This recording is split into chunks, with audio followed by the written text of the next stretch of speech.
New ইয়র্কের প্রাক্তন লেখক আর তার গ্ল্যামারাস লেখিকা স্ত্রী সবার সামনে এক সুখী দাম্পত্য জীবনের আদর্শ ছিল, কিন্তু তাদের 5th অ্যানিভার্সারিতেই স্ত্রী হঠাৎ বাড়ি থেকে রহস্যজনকভাবে নিখোঁজ হয়ে যায়, আর নিখোঁজের সম্পূর্ণ সন্দেহ গিয়ে পড়ে স্বামীর উপর। ফলে পুলিশের তদন্তের চাপ আর মিডিয়ার পুরো মনোযোগ স্বামীর উপর চলে আসে। প্রশ্ন ওঠে, এই স্বামী কি নির্দোষ নাকি এক ভয়ঙ্কর খুনি?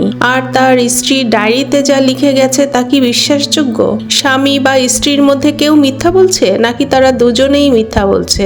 চারিদিকে অসংখ্য প্রশ্ন, মিথ্যা আর ভয়ঙ্কর সব গোপন রহস্য। গন গার্ল মুভিটি 2014 সালে ইংরেজিতে মুক্তিপ্রাপ্ত একটি আমেরিকান সাইকোলজিক্যাল থ্রিলার, যার কেন্দ্রীয় দুটি চরিত্রে অভিনয় করেছেন যথাক্রমে বেন অ্যাফ্লেক নিক ডান চরিত্রে, রোজামুন্ড পাইক এমা ডান চরিত্রে। কাহিনী বোঝার সুবিধার্থে আমরা এখন অ্যামি ও নিক দম্পতির নিউ ইয়র্ক সিটি থেকে মিসৌরিতে চলে আসার ব্যাকগ্রাউন্ড জেনে নেব। অ্যামি ও নিকের দেখা হয় নিউ ইয়র্কে, যেখানে তারা দুজনেই লেখক হিসেবে কাজ করত। নিক ছিল একজন চলচ্চিত্র এবং টিভি সাংবাদিক, আর অ্যামি মেয়েদের ম্যাগাজিনের জন্য কুইজ লিখত। 2 বছর ডেট করার পর তারা বিয়ে করে আর সুখী জীবন কাটাতে থাকে। কিন্তু হঠাৎই অ্যামির ইচ্ছার বিরুদ্ধে তাদের নিউ ইয়র্ক ছেড়ে আসতে হয়, কারণ 2009 সালে নিক এবং অ্যামি উভয়ই তাদের চাকরি হারায়। একই সময়ে অ্যামির বাবা মা অর্থাৎ র্যান্ড এবং মেরিবেথ আর্থিক সমস্যায় পড়ে। অন্যদিকে এই আর্থিক টানপোড়েনের মধ্যেই নিকের মা অসুস্থ হয়ে পড়ে, আর তার যত্ন নেওয়ার জন্য নিক পরিবার সহ নিউ ইয়র্ক থেকে তার জন্মস্থান মিসৌরিতে শিফট করে। মিসৌরিতে এসে নিক তার যমজ বোন মার্গোর সাথে যৌথভাবে একটি বার ওপেন করে। তাছাড়া নিক মিসৌরির একটি কলেজে সাংবাদিকতা শেখানোর কাজও পায়। এ সময়ে তাদের দাম্পত্য সম্পর্কের অবনতি ঘটতে থাকে। অ্যামি বর্ণনা করে সে একটি ছোট শহরে শুধুমাত্র গৃহিণী হয়ে থাকা মানতে পারছিল না। অ্যামি তার ডায়েরিতে নিককে একজন আক্রমণাত্মক, রাগী, অলস এবং ডমিনেটিং স্বামী হিসেবে বর্ণনা করে। এবার মূল ঘটনায় আসা যাক। মিসৌরির নর্থ কার্তেজের খুব শান্ত আর নিরিবিলি এলাকার ভোরবেলার দৃশ্য। নিক সকালের অন্ধকারে বাড়ির সামনের রাস্তায় কিছুক্ষণ দাঁড়িয়ে থাকে, যেন সে কিছু একটা নিয়ে চিন্তিত। পরে গাড়ি নিয়ে বের হয়। শহরে নিক তার যমজ বোন মার্গোর সাথে যে পাপটি চালায় গাড়ি নিয়ে সেখানে চলে আসে। মার্গো নিককে দেখে মজা করে বলে, এই যে কি খবর আইরিশ প্রিন্স? আমরা দেখতে পাই নিক এর সাথে তার যমজ বোনের বোঝাপড়া বেশ ভালো। এ সময় মার্গো ভাইয়ের মনমরা ভাব দেখে তাকে বিভিন্ন কথা বলে প্রাণবন্ত রাখতে চেষ্টা করে, কিন্তু নিকের কথা বলার কোনো আগ্রহ দেখা যায় না। অবশেষে নিক বলে, আমার দিনটা খুব খারাপ যাচ্ছে। অ্যামি আর আমার আজ ম্যারেজ অ্যানিভার্সারি। নিক তাহলে এ কারণেই কিছুটা নার্ভাস ছিল। মার্গো চমকায় এবং বলে, তার মানে 5 বছর? সিন কাট হয়ে ফ্ল্যাশব্যাকে একটি পার্টিতে নিক ও অ্যামিকে বেশ রোমান্টিক ভাবে কথা বলতে ও ঘুরতে দেখা যায়। এরপর তারা একসাথে পার্টি ছেড়ে বাইরে আসে, একটি গলির মধ্যে দিয়ে হেঁটে যায় যেখানে লোকেরা একটি বেকারিতে গুঁড়ো চিনি লোড করছিল, যার ফলে বাতাসে চিনির গুঁড়া উঠতে থাকে। এক সময় নিক থামে আর অ্যামির ঠোঁট থেকে চিনি মুছে দেয় আর তারপর একটা চুমু দেয়। এরপরে তারা অ্যাপার্টমেন্টে ফিরে যায় এবং দুজনেই ইন্টিমেট সময় কাটায়। অ্যামিকে বলতে শোনা যায়, নিক, আমি তোমাকে সত্যি পছন্দ করি। দৃশ্য বর্তমানে আসলে দেখতে পাই নিক আর মার্গো পাবে কাজ করতে করতে দুজনে কথা বলছে। মার্গো জানতে চায়, এবারও কি তুমি ট্রেজার হান্ট করবে? আসলে প্রতিটি অ্যানিভার্সারিতে অ্যামি নিকের জন্য ব্যাপক ট্রেজার হান্টের ব্যবস্থা করে, আর তা খুঁজতে খুঁজতে নিক হয়রান হয়ে যায়। নিকের এসব আর ভালো লাগে না, তাই সে বোনের প্রশ্নের জবাবে কিছু বলে না। এ সময় নিকের প্রতিবেশী ওয়াল্টারের একটি ফোন আসে, আর সে জানায় যে নিক এবং অ্যামির বিড়াল তাদের বাড়ির বাইরে ঘুরছে। এটা শুনে নিক দ্রুত পাব ছেড়ে বেরিয়ে পড়ে। বাড়ি পৌঁছে নিক লক্ষ্য করে বাড়ির দরজা খোলা। সে ঘরের ভেতরে প্রবেশ করে বিভিন্ন রুমে অ্যামিকে খুঁজতে থাকে আর ডাকতে থাকে। তারপর তার দৃষ্টি যায় বসার টেবিলের দিকে, আর দেখে কফি টেবিল ভেঙে গ্লাস নিচে ছড়িয়ে ছিটিয়ে পড়ে আছে এবং একটি বসার টুল উল্টে আছে। কোনো দুর্ঘটনার আর খারাপ কিছুর ইঙ্গিত দিচ্ছে। নিক এ সময় অ্যামি বলে চিৎকার করে ওঠে। নিকের ফোন পেয়ে প্রায় সাথে সাথেই বাড়ির সামনে পুলিশের গাড়ি এসে থামে। দেখা যায় গোয়েন্দা বনি এবং অফিসার জেমস গিলপিন বাড়িতে তদন্ত করতে এসেছে। তারা নিককে অ্যামির সম্পর্কে জিজ্ঞাসা করে এবং ঘটনাস্থলের সন্দেহজনক স্থানগুলি চিহ্নিত করতে থাকে। বনি 2 তলায় আসলে লক্ষ্য করে স্ট্যান্ডের উপর আয়রনটি তখনও গরম। তারপর পাশের বিশেষ পোশাকটির দিকে প্রশ্ন নিয়ে তাকালে নিক বলে যে আজ তাদের ম্যারেজ অ্যানিভার্সারি।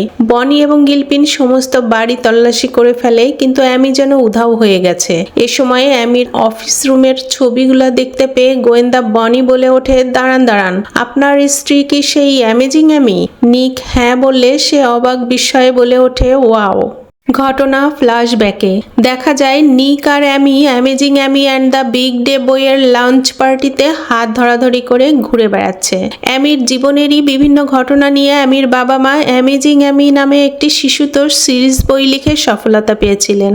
এই বইয়ের কারণে অ্যামিও বেশ পরিচিতি পেয়েছিল, ফলে তারা বইটির সিকুয়েল প্রকাশ করতে শুরু করেন। আজকের পার্টি ব্যানারে লেখা amazing Amy and the big day, অর্থাৎ বইটির এই পর্বে অ্যামির বিয়ের বর্ণনা থাকবে। পার্টির শেষ দিকে নিক একটি নোটবুক খুলে আংটি বের করে বিয়ের প্রস্তাব দিলে অ্যামি রাজি হয়ে যায়। দৃশ্য বর্তমানে আসলে আমরা দেখি নিক পুলিশ স্টেশনে। তার মুখ এবং হাত ঘষে ডিএনএ এবং অন্যান্য পরীক্ষার জন্য স্যাম্পল সংগ্রহ করা হচ্ছে।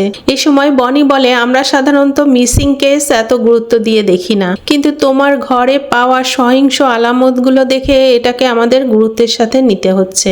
বনি আরো বলে, আমরা তোমার বাসায় ফরেনসিক টেস্ট করব। তুমি কি তোমার বাসা ছেড়ে কিছুদিন অন্য কোথাও থাকতে পারো? নিক বলে দেয় যে সে তার বোনের বাসায় থাকবে।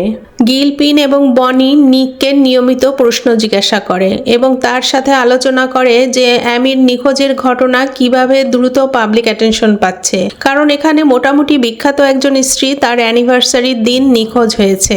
এ সময় বনি জানায় আগামীকাল একটি সংবাদ সম্মেলনের আয়োজন করা হয়েছে। সে জানতে চায় যে অ্যামির বাবা মা সেখানে থাকতে পারবেন কিনা। এ সময় নিক বিস্ময় প্রকাশ করে যে অ্যামির বাবা মার সাথে এখনো যোগাযোগ করেনি। সে তড়িঘড়ি করে তাদের ফোন করে। অফিসাররা স্পষ্টত বিরক্ত হয় নিকের কাণ্ডজ্ঞানহীন আচরণে। অবশেষে নিক তার শ্বশুর শাশুড়িকে ফোন করে তাদের মেয়ের নিখোঁজ হওয়ার সংবাদটি জানায়।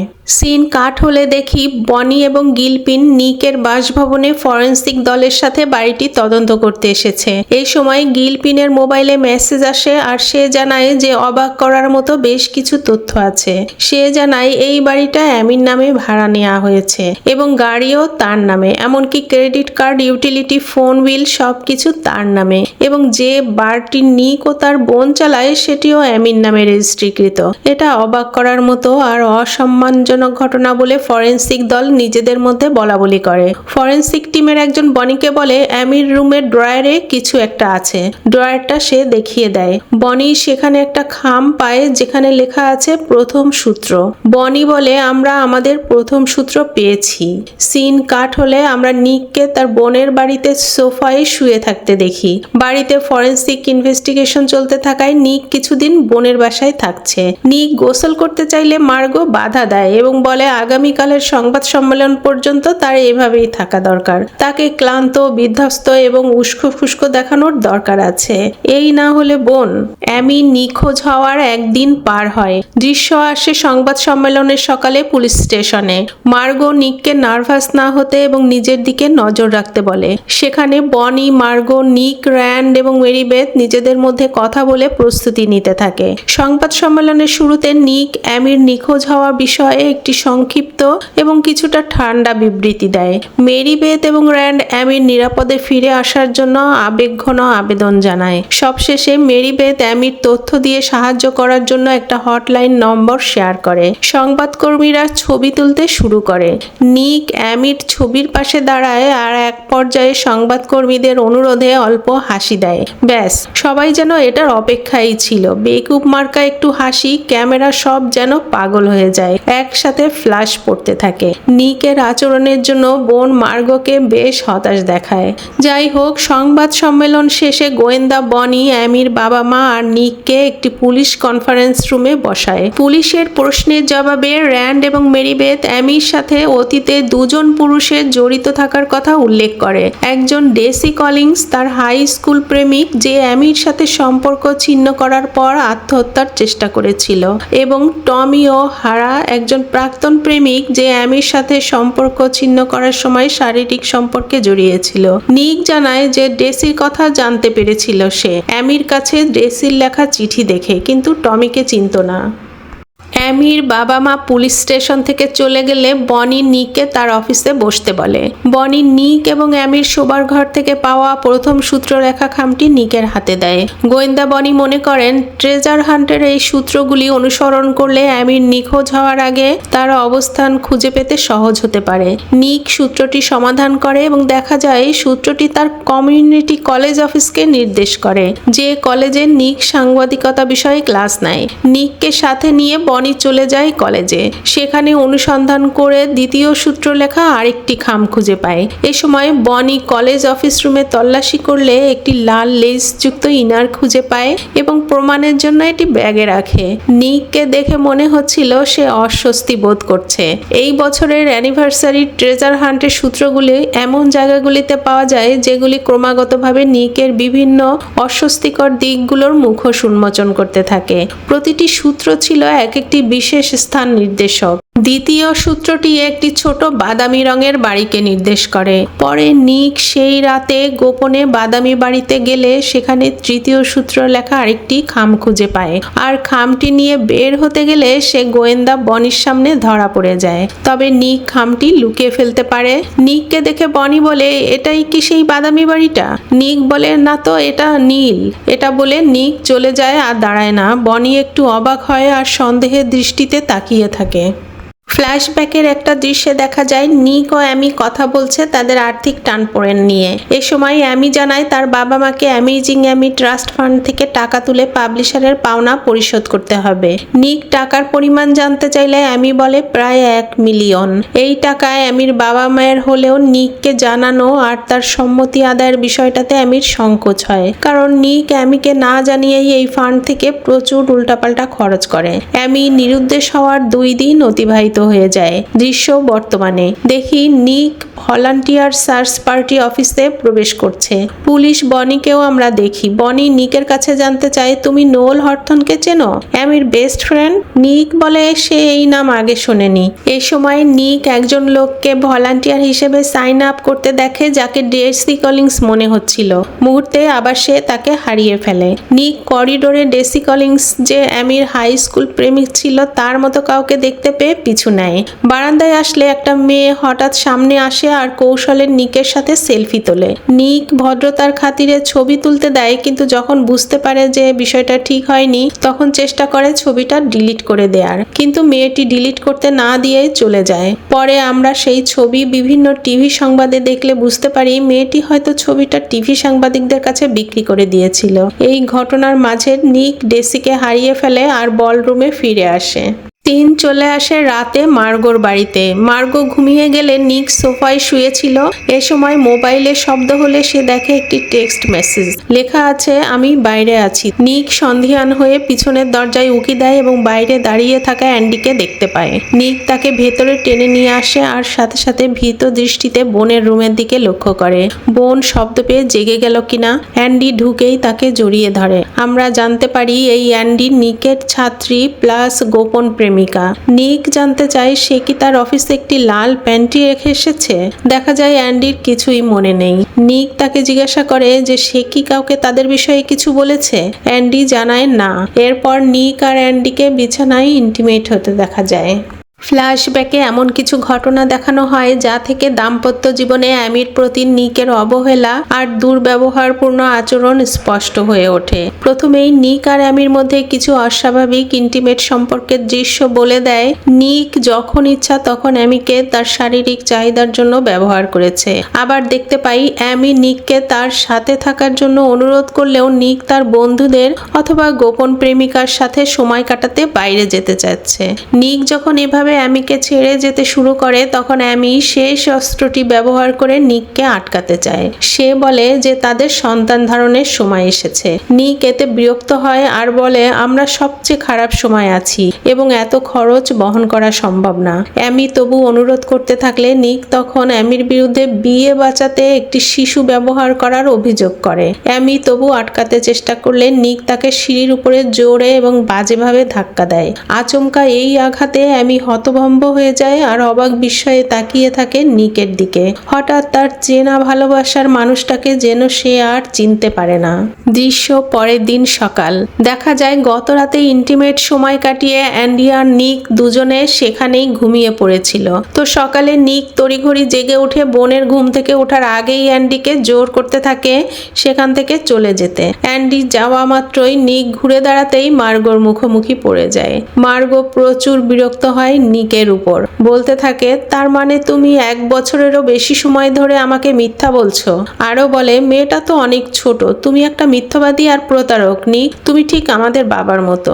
মার্গো জানতে চায় তোমার সাথে কিভাবে দেখা হলো। নিক জানায় মেয়েটি তার ছাত্রী। মার্গো নিককে বলে যে অন্য কেউ জেনে গেলে বিষয়টি মামলার জন্য খারাপ হয়ে যাবে। এ সময় নিক জানায় বনি আমার অফিসে একটা প্যান্টি পেয়েছে যেখানে আমি আর অ্যান্ডি মাঝে মাঝে সময় কাটাতাম, কিন্তু অ্যান্ডি বলছে ওটা তার কিনা শিওর না। মার্গো অবজ্ঞার সাথে বলে একটা 20 বছরের মেয়ে নিশ্চিত না যে ওইটা তার প্যান্টি কিনা।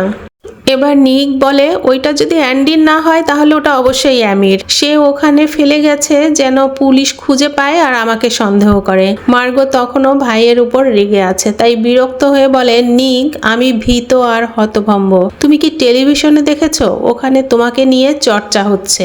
মার্গো রেগে টিভি ওপেন করে, দেখা যায় টিভিতে প্রচার হচ্ছে নিকের ওয়াইফ মিসিং আর সে অন্য মেয়েদের সাথে ফ্লার্টিং করছে। এখানে আমরা সেই মেয়েটির ছবিও দেখতে পাই যে চ্যারিটি অনুষ্ঠানে নিকের সাথে সেলফি তুলেছিল। এই সময় টিভিতে জনপ্রিয় হোস্ট অ্যালেন অ্যাবটকে দেখা যায় একজন বিখ্যাত আইনজীবী ট্যানার বোল্টের সাক্ষাৎকার নিতে। এই আইনজীবী বিশেষ করে স্ত্রী হত্যার অভিযোগে অভিযুক্ত পুরুষদের পক্ষে লড়াই করার ক্ষেত্রে নাকি বিশেষজ্ঞ। মার্গো বলে তোমার ট্যানার বোল্টকে নিয়োগ করা উচিত। নিক আবারও জানায় তার আইনজীবীর দরকার নেই আর নিজের বাসায় চলে আসে। আরেকটি দৃশ্যে দেখা যায় অ্যামিকে খুঁজে পাওয়ার জন্য রাতের বেলা একটা মোমবাতি প্রজ্বলন কর্মসূচির আয়োজন করা হয়েছে, যেখানে এলাকার লোকজন অ্যামির শুভাকাঙ্ক্ষী ছাড়াও মার্গো, বনি, গিলপিন, অ্যামির বাবা মা উপস্থিত আছে। স্টেজে উঠে নিক তার বক্তব্য দিতে থাকে আর অ্যামিকে ফিরে পাওয়ার জন্য সবার সাহায্য কামনা করে। শুরুটা ভালোই করে, হাততালি পড়তে থাকে, কিন্তু হঠাৎ পরিস্থিতি বদলে যায়। নিকের কথার মাঝখানে অ্যামির বেস্ট ফ্রেন্ড দাবি করা সেই নোল হর্টন চিৎকার করে বলে ওঠে তোমার ওয়াইফ কোথায় নিক, তুমি তোমার প্রেগনেন্ট ওয়াইফকে কি করেছো। আর এরই সাথে সাথে উৎসুক জনতা আর মিডিয়া লেগে যায় নিকের পেছনে। নিক কোনো মতে সেখান থেকে পালিয়ে চলে আসে। দৃশ্য পরিবর্তন হলে দেখা যায় বনি এবং গিলপিন নিকের বাসভবনে ফরেন্সিক দলের সাথে বাড়িটি তদন্ত করছে। বনি ও তার ফরেন্সিক দল বাড়ি তল্লাশি ও পরীক্ষা করে তাদের স্বামী স্ত্রীর মধ্যে আর্থিক সমস্যা, মতবিরোধ এবং অ্যামির সাম্প্রতিক বন্দুক কেনার প্রচেষ্টা সম্পর্কে জানতে পারে। এছাড়া বাড়ির ভেতর ধস্তাধস্তি এবং প্রচুর রক্তক্ষরণের গোপন প্রমাণ খুঁজে পায়। তারা ছবি ও প্রমাণ সহ উপস্থাপন করে যে তারা রান্নাঘরে রক্ত পরীক্ষা করে দেখেছে এবং এটি অ্যামির রক্তের গ্রুপের সাথে মিলে যায়। এ থেকে বোঝা যায় যে কেউ তাকে বাড়িতে হত্যা করেছে এবং এটিকে অপহরণের মতো করে সাজিয়েছে। বনি নিককে প্রশ্ন করে তুমি কি জানতে যে অ্যামি প্রেগন্যান্ট, মানে সেদিন ক্যান্ডেল নাইটে যে প্রশ্নটি উঠেছিল। নিক বলে নোল হর্টন একটা পাগল, এমনকি সে অ্যামিকেও চেনে না। তখন বনি অ্যামি আর নোল হর্টনের আগের কিছু ছবি দেখায়, যেগুলো দেখে বোঝা যায় যে তারা পূর্ব পরিচিত এবং বেশ ঘনিষ্ঠ ছিল। তখন নিক বলে দেখো আমি এসব জানি না, কিন্তু এগুলো প্রমাণ করে না যে অ্যামি প্রেগন্যান্ট। তখন বনি জানায় খুব শীঘ্রই অ্যামির প্রেগন্যান্সি রিপোর্ট পেয়ে যাব। নিক বিরক্তির সাথে বলে ঠিক আছে, ততক্ষণ আমরা অপেক্ষা করি। এই সময় তারা নিকের কাছে জিজ্ঞাসা করে যে তারা তাদের ক্রেডিট কার্ডের ঋণ নিয়ে ঝগড়া করেছিল কিনা। নিক অস্বীকার করে। বনি বলে তোমার আর্থিক অবস্থা দেখা যাচ্ছে শোচনীয়, তোমার ক্রেডিট কার্ডের ঋণ অনেক বেশি। এরপর নিকের ক্রেডিট কার্ডে বিশাল অঙ্কের কেনাকাটার রিসিপ্টগুলো তার সামনে উপস্থাপন করে আর বলে দেখো এখানে এইসব অপচয়ের রেকর্ড আছে। নিক বলে আমি এগুলোর কিছুই কিনিনি। বনি এবার আসে জীবন বীমা প্রসঙ্গে। সে দেখায় অ্যামির জীবন বীমাও জাল করা হয়েছিল। অর্থের পরিমাণ পরিমাণ অনেক বাড়ানো হয়েছে এবং নিক এইসব কাগজপত্র জমা দিয়েছিল। নিক স্বীকার করে যে সে কাগজপত্র জমা দিয়েছিল, কিন্তু দাবি করে যে সে আর কিছু করেনি। ঠিক এই সময় বনি একটি ফোন পায় এবং জানতে পারে অ্যামির মেডিকেল রেকর্ড নিশ্চিত করেছে যে সে প্রেগন্যান্ট ছিল। এবার নিকের ধৈর্যের সীমা ছাড়িয়ে যায়। সে একটি গ্লাস ছুঁড়ে ফেলে এবং পুলিশকে জানায় যে আইনজীবী না পাওয়া পর্যন্ত সে তাদের সাথে আর কথা বলতে পারবে না। পরে সেই রাতেই নিকের বাড়ির সামনে পাপারাজিদের ভিড় ঠেলে মার্গো ঘরে ঢোকে, যেখানে নিক তখন তার শ্বশুর র্যান্ডের সাথে ফোনে কথা বলছে। দাবি করছে যে অ্যামি সন্তান চায়নি এবং অ্যামির প্রেগনেন্সির কথা শুনে সে নিজেও খুব অবাক। র্যান্ড রেগে ফোন কেটে দেয়। মার্গো বলে যে নিকই তো তাকে একবার বলেছিল যে সে সন্তান চায় না।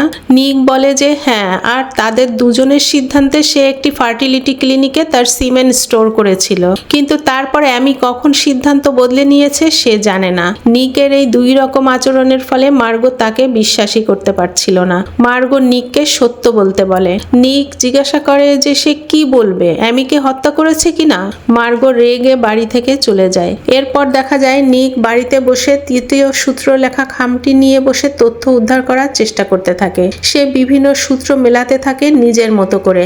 আর অন্যদিকে বনি এবং গিলপিন সূত্র অনুসন্ধান করতে করতে নিকের বাড়ির বেসমেন্টে পৌঁছায় এবং চুল্লির দিকে এগিয়ে যেতে থাকে। এভাবে অ্যামির সূত্রগুলো পুলিশকে একটি অর্ধপোড়া ডায়েরির দিকে নিয়ে যায়, যেখানে নিকের প্রতি অ্যামির ক্রমবর্ধমান ভয়ের বিষয় রেকর্ড করা ছিল এবং লেখা ছিল এক পর্যায়ে সে তাকে হত্যা করতে পারে। এ সময় একটি সংক্ষিপ্ত ফ্ল্যাশব্যাকে দেখানো হয় অ্যামি লেখা শেষ করে এবং ডায়েরিটি বন্ধ করে দেয়। আমরা দেখতে পাই বনি চুল্লির কাছে পৌঁছে গেছে এবং ঢাকনার উপর থেকে সামান্য পোড়া কভার সহ অ্যামির সেই ডায়েরিটা পেয়ে যায়। একই সময় দেখা যায় নিক নিজ বাড়ির অন্য প্রান্ত থেকে চুপি চুপি বেরিয়ে যাচ্ছে।